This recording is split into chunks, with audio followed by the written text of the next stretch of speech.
you ever imagined being completely cornered, with the most powerful army in the world breathing down your neck on one side, and a completely impassable ocean on the other? What if I told you that the greatest and most spectacular escape story of all time didn't happen in a scripted Hollywood movie, but took place in an ancient desert, and forever shaped the way the whole world understands the word freedom? But many people think that ancient accounts are nothing more than irrelevant myths created to control human behavior, and that they have no practical application to our modern, complex world. That's why we are going to deconstruct and dive deep into an epic survival manual about oppression, rebellion, deadly plagues, and a divine rescue that was written for anyone who has ever felt trapped in a system that tries to crush them daily. And our journey today takes us directly to the epicenter of power in the ancient world, Egypt, a land of monumental architecture, animal-headed gods, and a mighty river that gave life to an entire empire under the scorching desert sun. But this magnificent setting hid a dark secret, because the entire economy of this global superpower was being sustained on the backs of a group of immigrants who had multiplied and transformed into a massive workforce. Therefore, this video is for you, who are trying to understand the origin story of the people of Israel, starting from scratch, to discover exactly how a tiny family of nomads became the most debated and influential nation on the planet. And it all starts with blood, sweat, and mud in the book of Exodus. And the story begins with the Israelites living in the land of Goshen, within the Egyptian borders, where they multiplied absurdly during 4 centuries of peace, filling the land with their families and flocks. But a new pharaoh rose to absolute power, an absolutist dictator who did not know the friendly history of the past, and who began to look at this enormous foreign population growing within his borders with absolute fear and uncontrollable paranoia. Because of this, he made a terrible state decision and systematically transformed all these free people into slaves, forcing them to work to exhaustion under the brutal whips of merciless taskmasters, with the goal of breaking their spirits and weakening their bodies in the construction of store cities. And the Israelites, surprisingly, continued to have children, to grow stronger, and to multiply even faster, even under the crushing pressure of slavery. But the Pharaoh realized that his plan of labor oppression was failing miserably, and, in a fit of indescribable cruelty,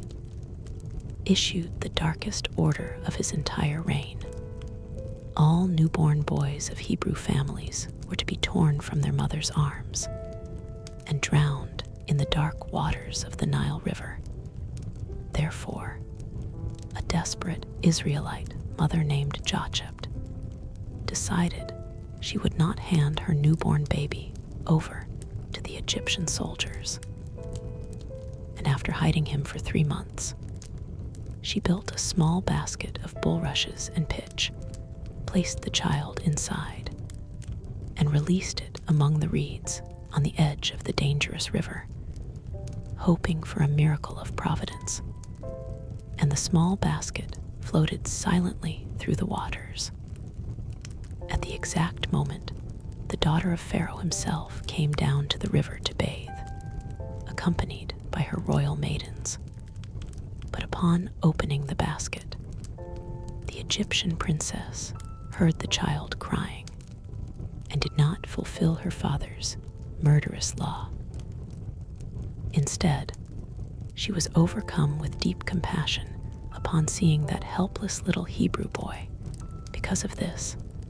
she made the shocking decision to adopt him as her own son, calling him Moses, which meant drawn out of the water, and took him within the palace gates, ensuring that the boy would be educated and raised with all the luxury, wisdom, and wealth of Egyptian royalty. And Moses grew up surrounded by privileges, feasting at the tables of nobles, being trained as a high-ranking prince in the most powerful court in the world. But he never forgot his roots and knew that the blood flowing in his veins was the same blood of the slaves suffering outside the luxurious walls of his home. Because of this, one day, upon witnessing an Egyptian taskmaster beating an Israelite slave almost to death, Moses was seized by an uncontrollable, righteous fury, murdered the Egyptian overseer, and quickly hid his body in the desert sand, thinking no one would ever know of his crime. And the next day, Moses tried to intervene in a fight between two Israelites, hoping to be recognized as a leader or peacemaker among his blood brothers. But one of the men mocked him, asking loud and clear if Moses planned to kill him, exactly as he had done with the Egyptian the day before, revealing that the murder was not a secret. Therefore, when the Pharaoh inevitably discovered the betrayal, he ordered Moses' immediate execution, forcing the former prince to abandon his entire life of wealth and flee desperately to the east, hiding in the desolate region of Midian, where he spent the next 40 years living as a simple and obscure shepherd. And the decades passed silently in the desert of Midian, where Moses grew old, married, had children, and accepted that his life would amount to tending dusty flocks, far from any danger or historical relevance. But on a seemingly ordinary day, while pasturing his sheep near Mount Horeb, Moses came across a sight that defied all the laws of physics. A bush in the middle of the desert was burning intensely in flames, yet its leaves and branches were not turning to ashes. Therefore, overcome by an uncontrollable curiosity, Moses walked toward that anomaly, and suddenly, a powerful and booming voice resonated directly from within the fire, ordering him to take off his sandals because he was standing on holy ground, and revealing that the God of his ancestors himself was manifesting there. And the Creator spoke directly to the old shepherd, declaring that he had seen the misery and heard the cries of pain of his people imprisoned in the brick factories of Egypt. But God completely surprised Moses by saying that he would not send an army of angels to solve the problem, but rather that Moses, an 80-year-old stuttering fugitive murderer, would be the chosen tool to enter the royal palace and tear the slaves from the hands of the Egyptian monarch. Therefore, Moses went into a state of shock and absolute panic, firing off a series of failed excuses, saying he was unqualified, that the people would not believe him, and that he did not have the gift of public speaking to challenge an emperor. And God, with infinite patience, answered each of Moses' insecurities, revealing his sacred name, I Am, promising to be with him every step of the way, and granting him the power to perform spectacular miracles with his staff. But Moses was still paralyzed by the pure terror of returning to the place where he had a bounty on his head. begged God to literally send anyone else in his place. Because of this, the Lord's anger burned. Yet, he made a concession to Moses' fear and allowed Aaron, his older brother, to be designated as the primary spokesman for the mission, ending the excuses and putting the two brothers on a direct collision course against the empire of Egypt. And Moses and Aaron walked through the gigantic gates of the Egyptian palace, coming face to face with the new Pharaoh,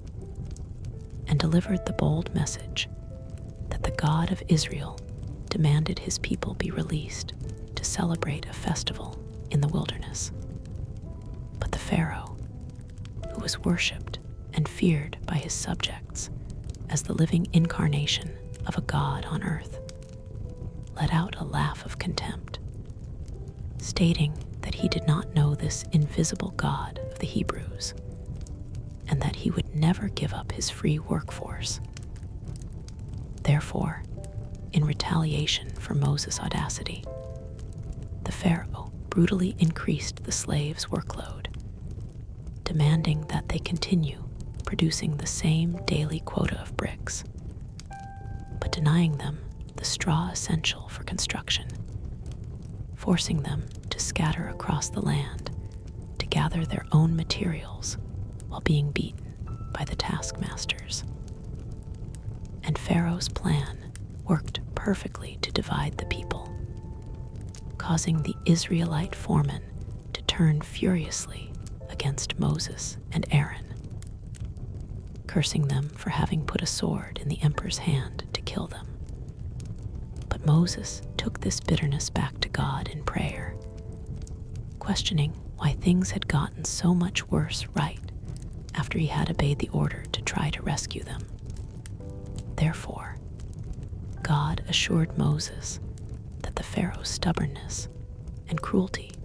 would serve exactly as the perfect stage for the entire ancient world to witness terrifying signs and wonders that would humiliate all the Egyptian deities and prove who truly ruled the earth. And the great cosmic confrontation began the next morning, when Moses and Aaron met the Pharaoh on the banks of the glorious Nile River, and Aaron raised his wooden staff, striking the waters that sustained the entire agriculture and life of the nation. But at the moment of impact, the blue waters didn't just darken. They instantly turned into thick, coagulated blood, killing all the fish, filling the country with a rotten stench, and destroying the empire's main source of survival. Therefore, panic spread among the civilians who had nothing to drink, although the Egyptian magicians and occultists managed to replicate the trick on a smaller scale, which was enough to give the Pharaoh an excuse to harden his heart and turn his back on the catastrophe.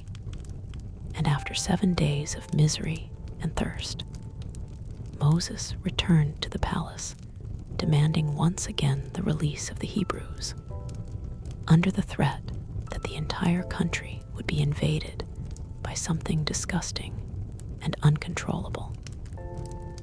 But the monarch maintained his arrogant and impassive stance,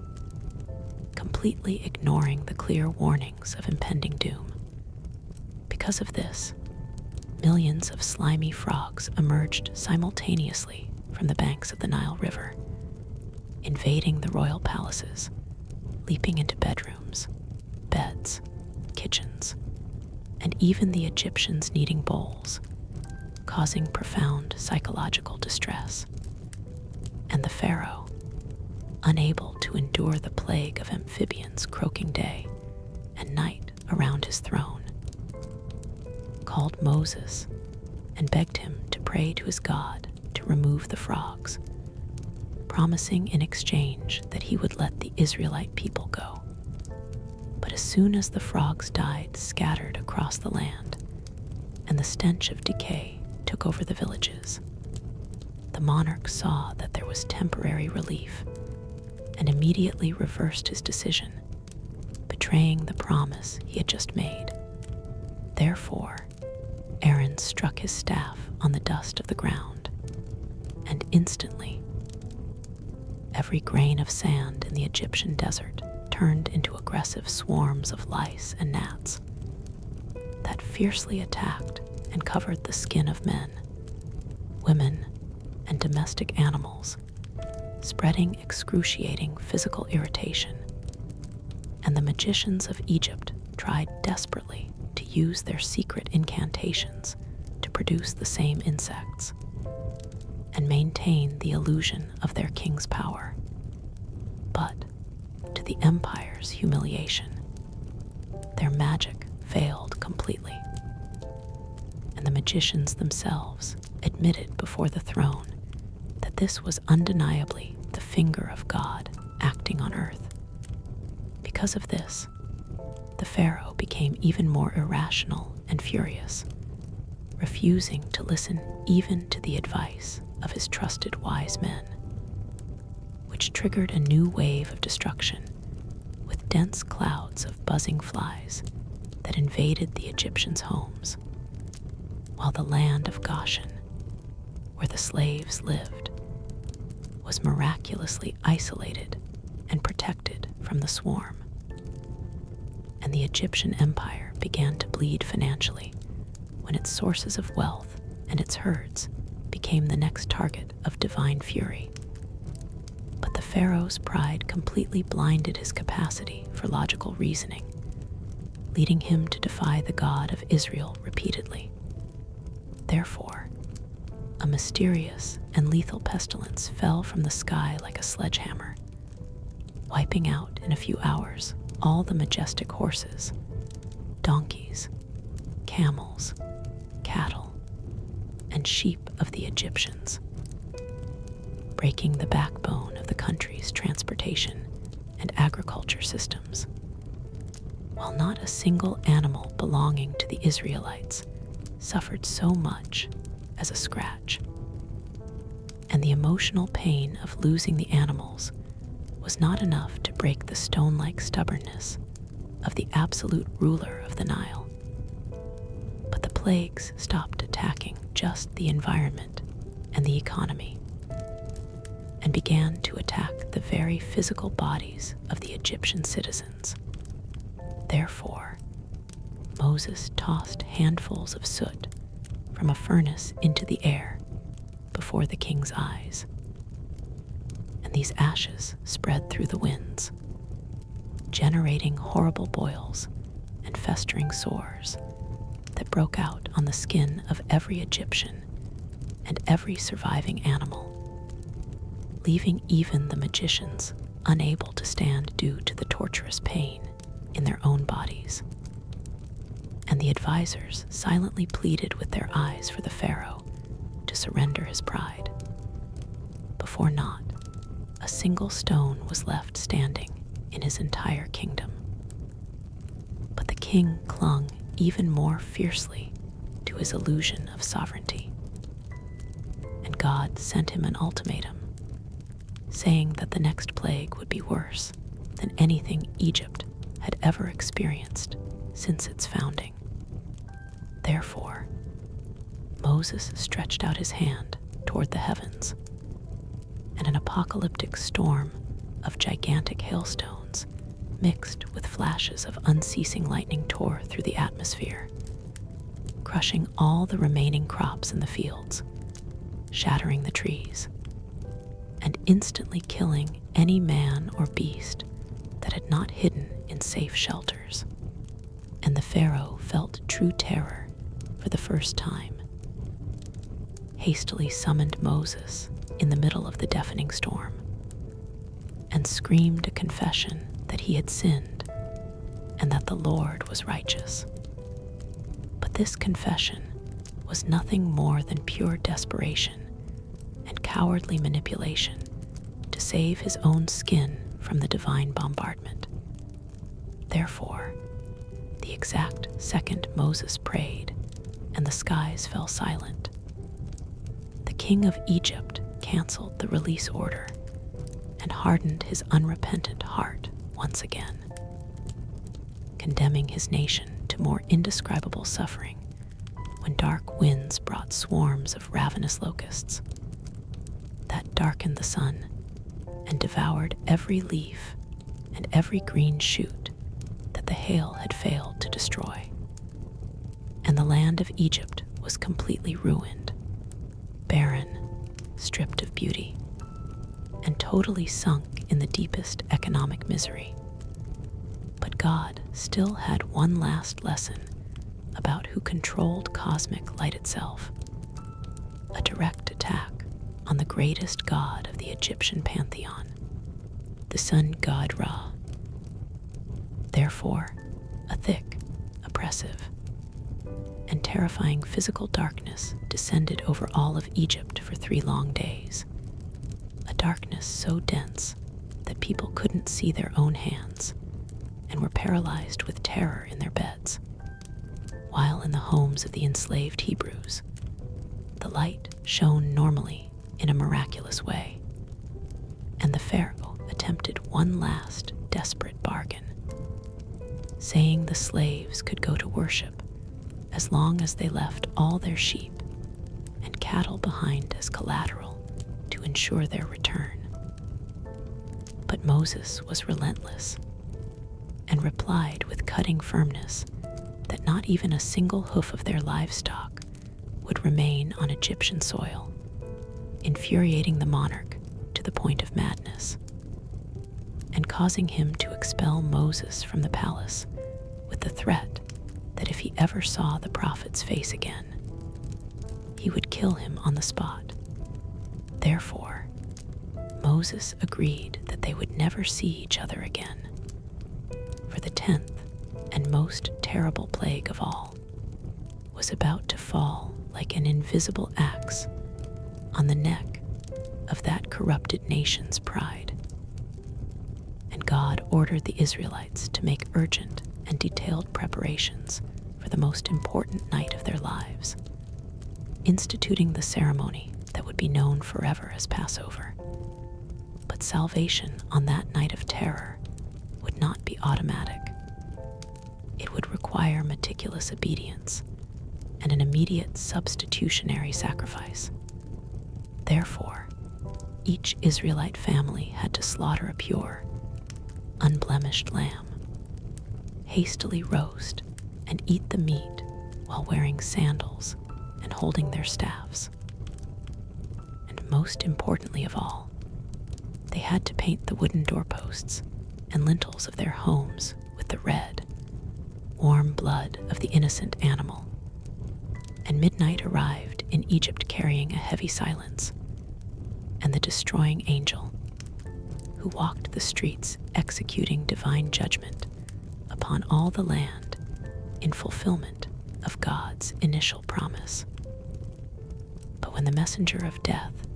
saw the scarlet blood of the Lamb gleaming on the doors of the Israelite homes,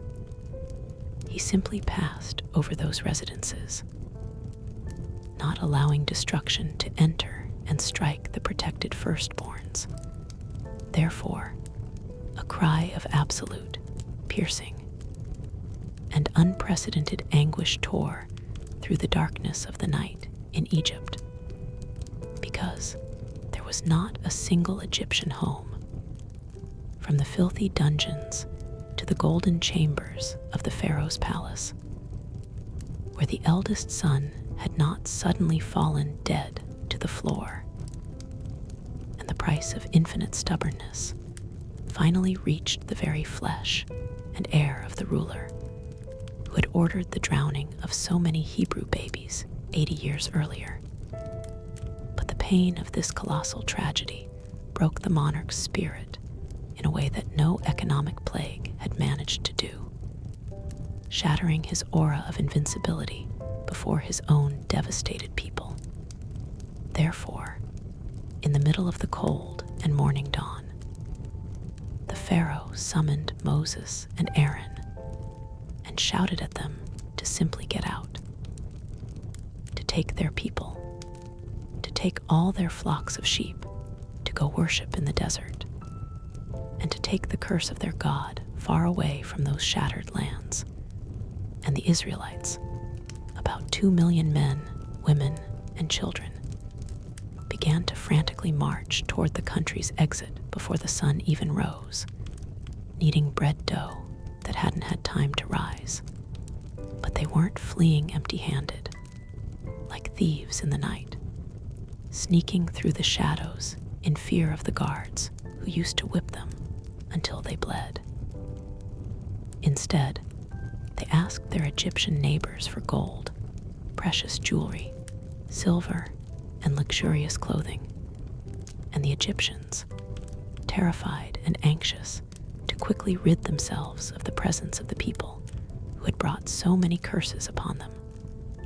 gladly gave everything they owned, paying the slaves years of severance in just a few hours. And the massive column of former slaves marched toward freedom, led by day by a majestic supernatural cloud, and by night by a pillar of blazing fire that illuminated their camps in the arid desert. But God did not guide them by the shortest and most logical military route toward the promised land, knowing that facing an immediate war would make them desperately want to return to the terrible comfort of slavery. Therefore, he ordered the march to change course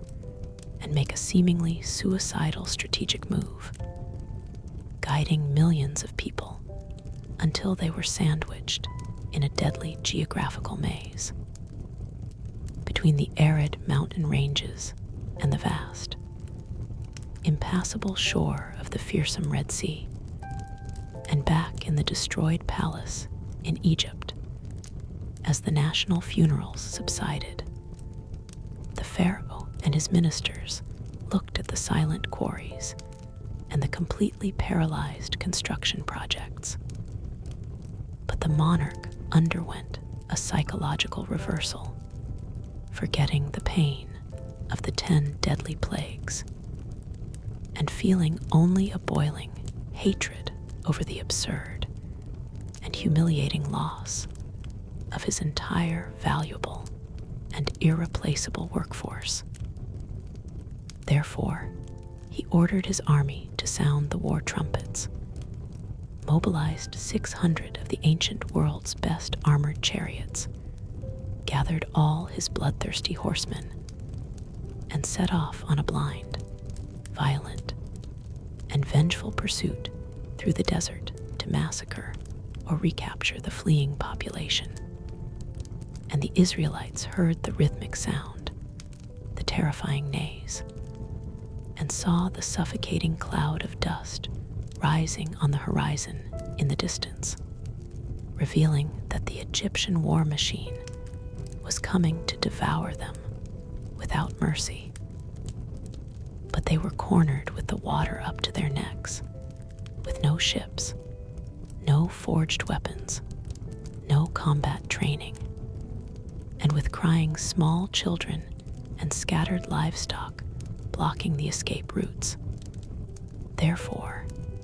absolute panic erupted in the coastal camp, and the crowd turned with hysterical fury against Moses, screaming that it would have been better to keep serving the Egyptians as submissive and cowardly slaves than to have their bodies torn apart by swords and rotting in open graves in the desert. And Moses bore the weight of his people's despair, standing before the ever-approaching enemy army, declaring with unwavering faith that they would not need to raise a sword, and that they should only stand still to witness the greatest deliverance ever recorded in history. But Moses was deeply apprehensive inside as he cried out to God amidst the deafening noise of the confusion, seeking a physical strategy for a situation that had no apparent earthly tactical solution. Therefore, a column of divine fire moved frighteningly from the middle of the camp to the rear of the Israelites, creating an impenetrable barrier of light and heat between them and the Pharaoh's army, while God ordered Moses to stop crying out and simply raise his wooden staff and point it toward the middle of the salty ocean. And Moses stretched out his arm over the dark waters under the night sky, and a supernaturally strong east wind began to blow relentlessly like a controlled hurricane throughout the night. But the wind didn't sink anyone. Instead, it split the massive expanse of water in half with phenomenal force, sweeping the seabed until the sand was dry and firm, creating a colossal escape corridor flanked by two giant walls of turbulent, trembling water to the left and to the right. Because of this, 2 million men, women, children, and livestock ran frantically through this exposed watery abyss, crossing unharmed through the night, while the pillar of fire kept the Egyptians blind and held back in the dark on the shores of the sea. And as soon as the dawn's light began to break on the horizon and the pillar of fire lifted, the Egyptian scouts and generals could finally see the stunning, impossible miracle happening before their wide eyes. But rage, imperial arrogance, and murderous instinct blinded any sense of self-preservation in those soldiers, who shouted orders for the iron chariots and horses to charge at full speed into the fissure of the open ocean, to crush the backs of the crowd that was already emerging on the other side of the epic crossing. Therefore, the superpower's final judgment occurred beneath the waters. The wheels of the chariots mysteriously began to break and bog down in the wet floor, sowing chaos among the troops. And as soon as the last Israelite stepped safely onto the opposite shore, Moses lowered his arm, and the enormous walls of water collapsed and crashed down with the brutal weight of thousands of tons, swallowing the war chariots, the horses, the horsemen, and drowning the dreaded Pharaoh and his entire army in a watery grave, leaving not a single survivor to tell the tale. And the sunny beaches of the Red Sea echoed with the drums, flutes, and victory shouts of Miriam and the women, celebrating the total destruction of their oppressors who floated lifelessly at the water's edge. But the explosive joy and feverish dancing of the newly freed quickly and violently collided with the cruel, inhospitable realities of basic survival in a desert devoid of any modern life infrastructure. Because of this, after just 3 days of exhausting marching, the water in their vessels completely ran out. The children began to faint, and when they finally found a well in the region of Mara, the water was extremely bitter and impossible to drink, causing the people to revert to their old habits of lamentation and fears, complaining against the leaders who had saved them. And God intervened again to solve the urgent water crisis, showing Moses a common piece of wood that, when thrown into the bitter lake, miraculously neutralized all the toxins and perfectly sweetened the water. But a few weeks later, it wasn't thirst that attacked the massive human crowd amidst the dry rocks. It was their empty stomachs growling painfully, the limited stocks of flour running out, and the uncontrollable dread of severe starvation sweeping through the camps. Because of this, the nation became petty and enraged once again, daydreaming and romanticizing the old pots full of meat they had when they were whipped by Egyptian taskmasters, bitterly claiming they would rather have died with full bellies in the past than waste away and turn into skeletons in no man's land. And divine patience and faithfulness shone again against the chronic skepticism of that ungrateful and stubborn nation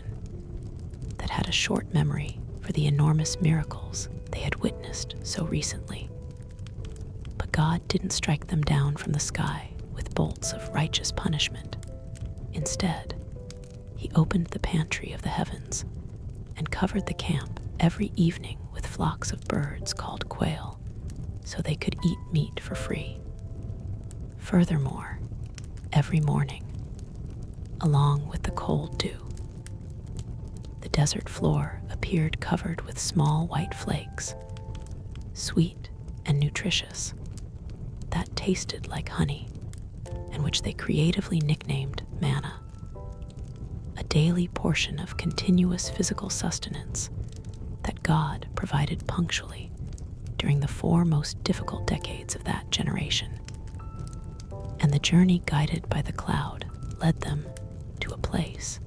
that would forever alter the religious and legal destiny of the world, the imposing base of a dark, majestic rock formation called Mount Sinai. But the mountain did not look peaceful. It was suddenly covered by thick clouds, blinding lightning, severe earthquakes,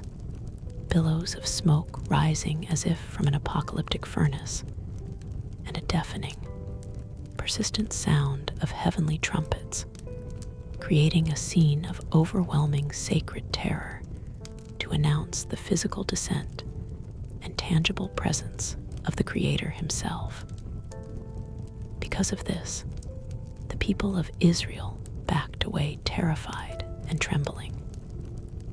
desperately begging for the direct contact between them and the deity to be severed out of fear that the power of divine glory would instantly incinerate them. And Moses served as the nation's great spiritual mediator, leaving the comfortable tents of the camp and bravely climbing the blazing, black smoke-covered volcanic peak to meet personally and hear the terms of the grand treaty of alliance that God was offering them. But the constitution that would be forged up, there would not be a tyrannical set of rules designed to enslave minds, as the Pharaoh had tried to do. Instead, it carried a core list of 10 vital principles, the 10 Commandments, teaching the importance of respecting life, resting, exclusive worship, family integrity, and the strict preservation of social justice and the rights of the poorest. Therefore, Moses spent weeks on end wrapped in the glory of the mountaintop, receiving carved stone tablets from the very fingers of God, along with hundreds of meticulous legal statutes and detailed engineering instructions for the construction of a portable palace that would represent the divine home on earth. And the days in the desert were monotonous, dusty, and dragged on, and the dozens of days without the visible presence of Moses' authority figure left the camp completely adrift, anxious, and dangerously vulnerable to their polytheistic Egyptian instincts and habits. But instead of faithfully waiting or seeking Aaron's temporary leadership to cry out to God, the Israelites went mad with impatience and rashly assumed their great visionary leader had been incinerated in the flames at the top of the mountain and would never return. Therefore, they aggressively coerced Aaron into collecting massive amounts of gold earrings and jewelry they had plundered before the Exodus, melted it all down in the scorching fire, and skillfully sculpted the gleaming statue of a golden calf, immediately initiating an absurd, chaotic, lustful, and uncontrollably drunken festival where they blindly revered the molten metal, saying that it was the Creator who had brought them out of the house of bondage. And news of the chaotic mutiny and deep idolatry instantly reached God on top of the mountain. And he strictly declared to Moses that his newly established covenant had already been criminally violated, and that he would therefore destroy that corrupt crowd to restart the promised lineage solely through Moses' descendants. But Moses was seized by a combination of horror at his people's guilt and stubborn compassion, vehemently rejecting the tempting offer to become the new father of an exclusive nation, and actively acted as an interceding defense attorney, clinging desperately to the fact that God had sworn to bless Abraham's descendants, and that exterminating them there would bring shame to God's own name before rival nations. Therefore, God graciously suspended the extinction of the nation as a whole, but his burning wrath descended the mountain along with Moses, who brutally smashed the blessed stone tablets on the ground when he witnessed the repugnant dance around the false idol, triggering the immediate purging of the main rebel leaders and forcing the people to drink the crushed powder of their own gold-plated statue, showing the serious consequences attached to infidelity before the sacred and the gravity of betraying the deliverer, and the trauma of the golden calf, the bloody judgment in the camp, and the heavy repentance forced the entire nation to understand the dangerous fine line between God's unconditional grace in saving slaves and his inflexible justice in demanding holiness from the chosen nation. But the journey to the promised land could not continue successfully if the protective glory of God's presence departed and left them wandering alone and unprotected against predators and disease in a wild and violent land. Therefore, the tribes mended their covenant ties, handing over massive and voluntary donations of pure silver, noble woods, bronze, dark silks, dyed skins, gold, precious stones, fine linen, and aromatic incense, so that supremely talented workers with refined artistic skills could immediately begin the grandiose architectural construction project called the Tabernacle. And this intricate sacred project was much more than a tent. It was a mobile Eden, containing horned altars, golden lampstands with 7 elaborately gleaming branches, a table for mystical breads, perfectly divided courtyards, thick curtains guarded by embroidered angelic figures, and the mysterious Ark of the Covenant covered in solid gold in the smallest and darkest room of the sanctuary. But all the technical refinement, all the sweat deposited in the fabrics, and all the golden beauty forged by the calloused hands of former slaves would be worth nothing if they were just inert relics destined to be exposed to the desert wind and empty of celestial purpose amidst the nomads' tents. Therefore, when all the massive assemblies were finished, and Moses anointed the utensils to consecrate the priest Aaron under the new detailed liturgical laws in the sacred scrolls, the great and overwhelming cloud of heavy glory visibly descended from the desert skies, intensely enveloped the curtains of the Holy of Holies,